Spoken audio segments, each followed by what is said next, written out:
Welcome to old-fashioned Southern cooking.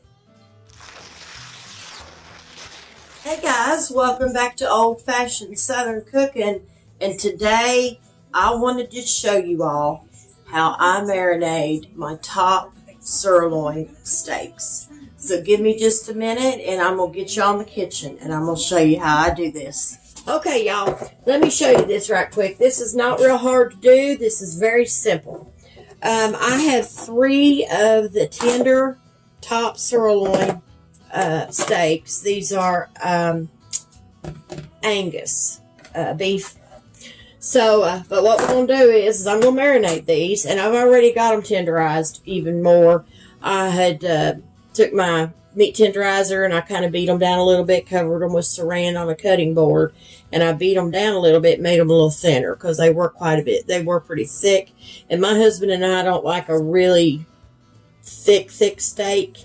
So we like to beat them down just a little bit, make them a little thinner. So anyway, these are my husband's, and I have taken, like I said, I beat them down, and then I took my little tenderizer and went over it and poked holes all through it.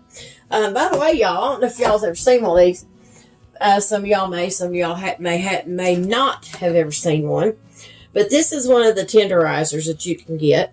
And this little gadget here is the best little thing you could ever own to tenderize meat. I don't care what it is. Chicken, steak, anything that you want to tenderize. This little thing right here is amazing. Trust me, it does a very good job. I've got them both done. They're ready. So what I'm going to do now, my husband likes Sweet Baby Ray's barbecue sauce on his. And so we're just going to put some of that on his. That's basically all I do with his steak. I don't do anything special. So we're just going to squirt a little bit of this on here. And then we'll kind of have to flip them over. I'm not going to put, a huge amount. But we're just going to kind of drizzle this all over the steak a little bit. We're not trying to drown it in barbecue sauce. And that's about all I put on that side. And then we're going to take something and kind of smooth that out. And what I like to use is just the back of a spoon, a tablespoon, and just smooth that out all over his steak. And these are going to be going on a grill tonight, and you talk about something good.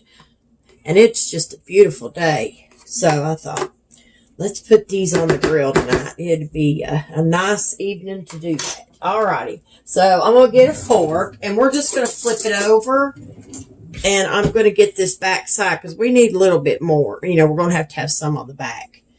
So, let me flip this one, because, of course, there's 2 of them in here. And then I'm just going to put just a, whoops, Lordy mercy. Then I'm going to put just a little bit more on the back side and drop the lid. I'll just sprinkle a little bit more, but I'm not going to put a huge amount, like I said. Even on this side, I'm not going to put near as much because we've already got plenty on the other, so there's no sense in doing that. Now, if you like a lot of barbecue sauce on your steak, you feel free to put however much you want on it. But we just put enough just to give it some good flavor. And then I just take my spoon, go around it, and spread it out the same way. His is really easy, which mine is too. Mine's not hard to do either, but I just used something different in mine. So now his steaks are ready. And what we're going to do is I just put the lid back on these bowls. I take a paper towel and wipe around it. I'm going to put the lid back on them. And I'm going to refrigerate them just for a few minutes. Just kind of let them marinate. I can't let them marinate very long because it's getting a little later on us. So there's his 2 top sirloin steaks, and they are ready to go in the refrigerator to be marinated for just a little bit, maybe 30 minutes. And I'm going to put the lid on here. So I'm going to put his in the refrigerator, like I said, and it will be marinating. And then mine, what we're going to do with mine, I've done the same thing to mine that I did to his, like I told you. Pounded it down. I use that little tenderizer on it. And what I do with my steak is I take me a little bowl. I take me some butter, and I prefer the Land O'Lakes butter that no salt. Guys, I don't know what it is, but this no salted butter makes such a difference in the taste of the marinade. I've used both. And I have noticed a difference. But we're going to cut this in half. So we're going to use half a stick of the Land O'Lakes no salted butter. And all we're going to do is we're going to take this, excuse me, we're going to take this butter, and I'm just going to kind of cut it up a little bit in the bowl if I can. This butter's really hard. Unsalted butter's just that way.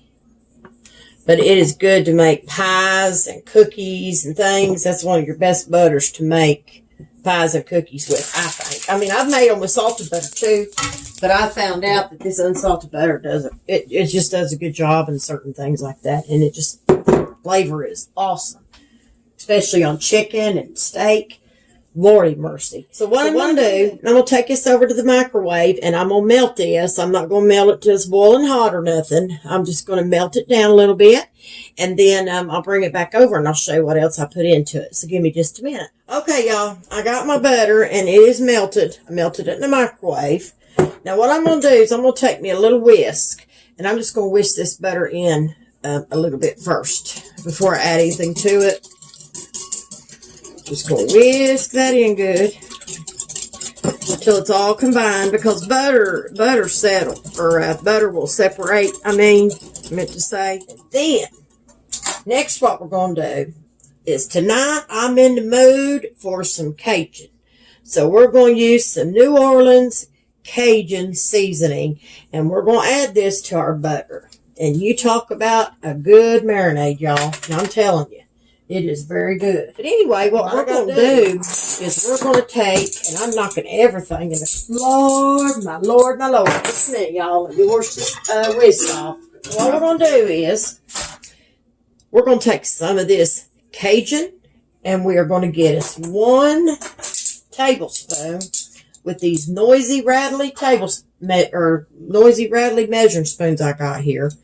But what we're going to do is we're going to just kind of tap on this bottle and get us a tablespoon out of here. Unless I go over and it all comes out on me at one time. That's happened before, by the way, y'all. So, I'm going to get this out of here very, very slowly. Okay, I think that's about right.